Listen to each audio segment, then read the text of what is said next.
Trump జెలెన్స్కీని ఒక పెద్ద ఫూల్ని చేశాడు. జనరల్గా ట్రంప్ని అన్ప్రెడిక్టబుల్ అంటారు. మిత్రులు శత్రువులు అవుతారు, శత్రువులు మిత్రులు అవుతారు, మరలా రివర్స్ కూడా అవుతుంది. సింపుల్గా చెప్పాలంటే ఎప్పుడు ఎలా ఉంటాడో వాడికే తెలియదు.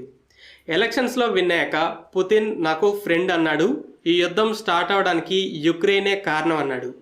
వెపన్స్ ఇవ్వడం ఆపేస్తున్నా, ఇప్పటి వరకు కోల్పోయిన భూభాగాన్ని రష్యాకి వదిలేసి కాంప్రమైజ్ అవ్వు అని జెలెన్స్కీని బెదిరించాడు. తర్వాత మినరల్ డీల్కి ఒప్పుకున్నాక పుతిన్కి ఆపోజిట్ అయ్యాడు. సీజ్ ఫైర్ రాకుండా ఉండడానికి పుతినే కారణం, అసలు ఒప్పుకోవట్లేదు అన్నాడు.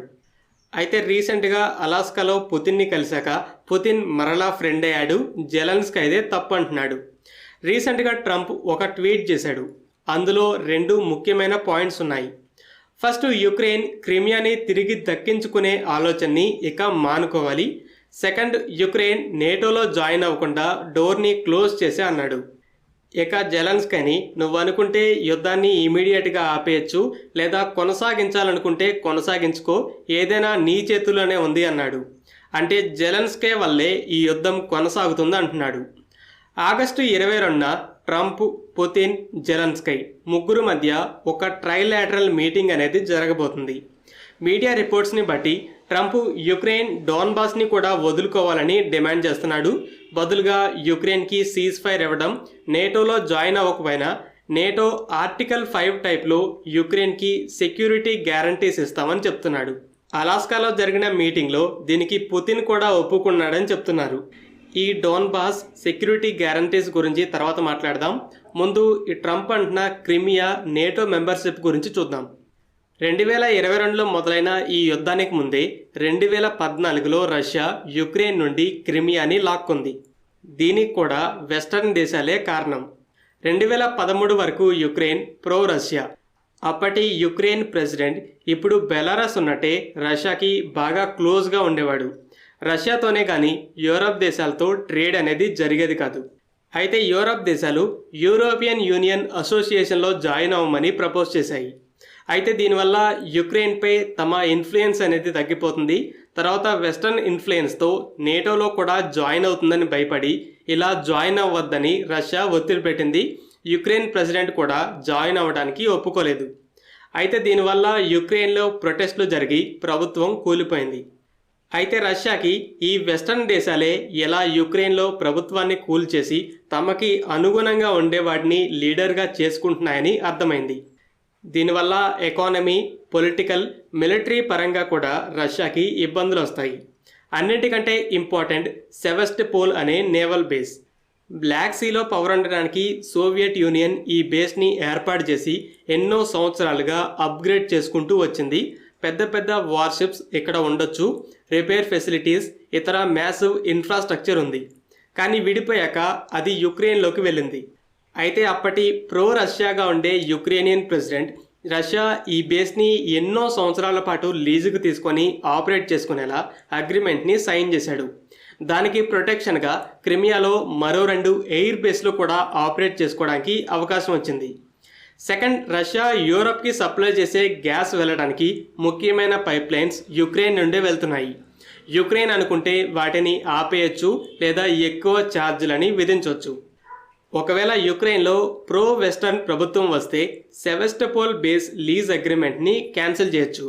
రష్యాకి బ్లాక్ సీ మీద కంట్రోల్ పోతుంది. అలాంటి డీప్ సీ బేస్కి రష్యాకి ఇంకో ఆల్టర్నేటివ్ కూడా లేదు. తమ కోస్ట్లో బిల్డ్ చేయాలన్నా చాలా ఇయర్స్ టైం పడుతుంది. క్రిమియాలో అప్పటికే చాలా వరకు జనాభా రష్యన్ లాంగ్వేజ్నే మాట్లాడతారు. యుక్రెయిన్లో ప్రభుత్వం కూలగానే రష్యన్ మిలిటరీ సోల్జర్స్ మాస్క్ వేసుకొని క్రిమియాలో ఉన్న పార్లమెంట్, కొన్ని స్ట్రాటజిక్ సైట్స్ని కంట్రోల్లోకి తీసుకున్నారు. సో క్రిమియా, అందులో ఉన్న సెవెస్టోపోల్ బేస్ రష్యా కంట్రోల్లోకి వెళ్ళింది. తర్వాత ఆ ప్రో వెస్టర్న్గా ఉన్న యుక్రెయినియన్ ప్రెసిడెంట్ యూరోపియన్ యూనియన్లో జాయిన్ అయ్యి యుక్రెయిన్ని వెస్టర్న్ కంట్రీస్ వైపుకి తీసుకెళ్లాడు.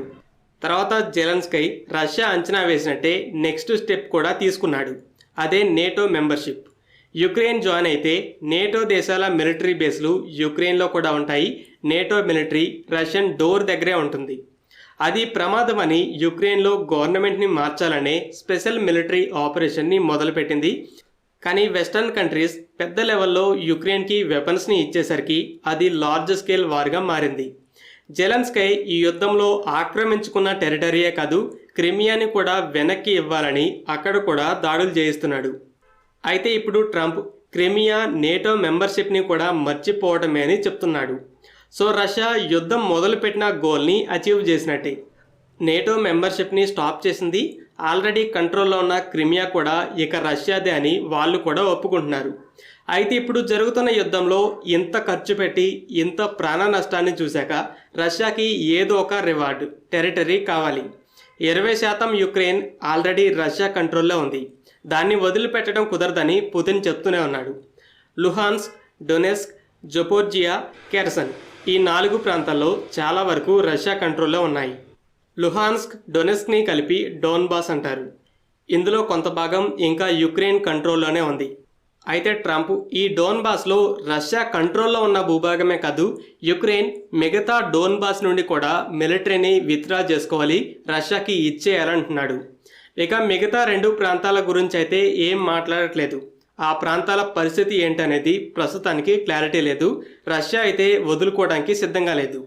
Next security guarantees. నేటోలో ఆర్టికల్ 5 అని ఒక అగ్రిమెంట్ ఉంది.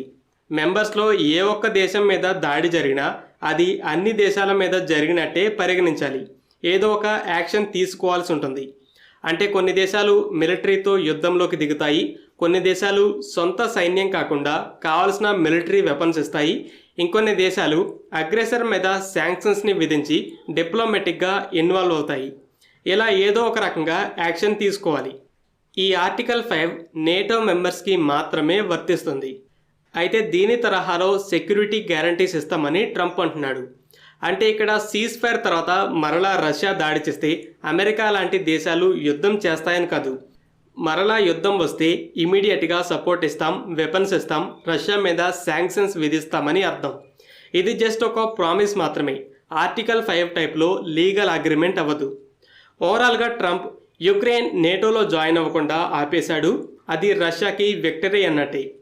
దీనితో పాటు క్రిమియా గురించి మర్చిపోవడమే కాదు, మీకు సీజ్ ఫైర్, సెక్యూరిటీ గ్యారంటీస్ కావాలంటే డోన్బాస్ని కంప్లీట్గా వదులుకోవాలని కండిషన్ పెట్టాడు. అప్కమింగ్ మీటింగ్లో వీటి గురించి చర్చలు జరుగుతాయి. Russia Ukraine war cease fire అయితే దగ్గరలో ఉన్నట్టే అనిపిస్తుంది. ట్రంప్కి నోబెల్ పీస్ ప్రైజ్ కావాలని పిచ్చి పట్టింది.